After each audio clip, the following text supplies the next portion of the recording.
کیوں چھیڑا تھا 4 دن پہلے ایک بحث کو؟ اور اگر تم نہیں چھیڑا تھا تو دوسرے دن جواب لیتے نا. جواب تو دیا جا رہا تھا، جواب تو دیا جا رہا تھا.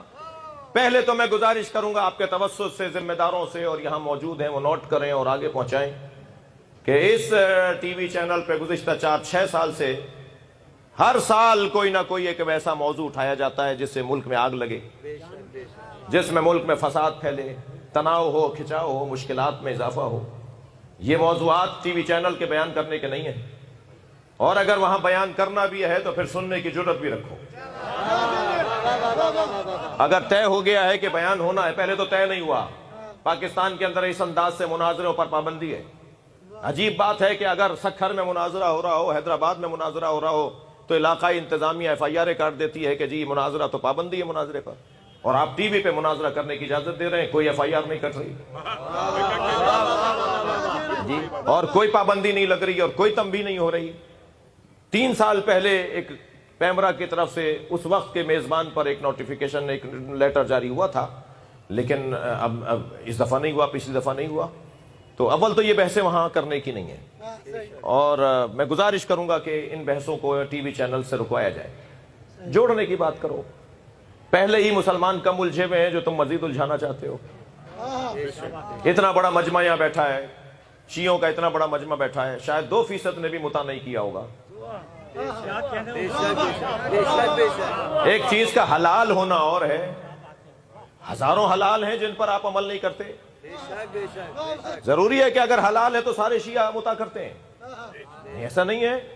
ٹھیک ہے. اور پھر اگر چاہتے ہو سننا کہ یہ علمی طور پر کیسی ہے، تو ہم نے بھیج دیے تھے وہ حوالے کہ کون کون سے صحابی مطالعہ کے نتیجے میں دنیا میں آئے. ہاں کتابوں میں لکھا ہوا ہے نا. کون کون سے صحابہ محترم تھے جن کی زوجہ عقد متع میں ان کے ساتھ تھیں، اور ان کے عقد متع کے نتیجے میں کون سا تابعی اور کون سا صحابی محترم کا بیٹا دنیا میں آیا. بہت بڑا نام بتا دوں، ایک مشہور نام بتا دوں؟ پریشان کیوں ہیں؟ ایک بہت بڑا نام ہے عبداللہ ابن زبیر. انہوں نے کہا کہ یہ حرام کام ہے، یہ فلاں ہے. تو ایک صحابی محترم نے آواز دی، خبردار اپنی والدہ سے پوچھو تمہارے والد کا ان سے کون سا حق تھا. تو وہ گئے اور انہوں نے اپنی والدہ ام سلمہ سے کہا کہ اماں ابا کے ساتھ آپ کا کون سا حق تھا، مجھے یہ کہا ہے فلاں محترم نے. کہنے لگے وہ صحیح کہہ رہے ہیں، عقد متع تھا جس کے نتیجے میں تم دنیا میں آئے. تو بھائی اگر نبی مکرم کے زمانے میں اور خیبر کی فتح ہو جانے کے بعد یہ حرام ہو گیا تھا، تو پھر حضرت ابوبکر کے زمانے میں صحابہ یوں کیوں کر رہے تھے؟ صحابہ کرام یہ حضرت ابوبکر کے زمانے میں کیوں کر رہے تھے؟ یہ حضرت ابوبکر کے زمانے تک رائج رہا، حضرت عمر نے روکا. اور ابھی آپ نے 6 سال پہلے تو ایک پمفلیٹ چھاپا تھا کہ حضرت عمر کے 27 کارنامے، ان میں آپ نے 7واں کارنامہ لکھا تھا کہ انہوں نے متع کو حرام قرار دیا. پھر کیسے کہہ رہے ہو کہ نبی نے حرام کیا؟ اگر حوصلہ ہے تو پھر یہ ساری باتیں ہونی چاہیے.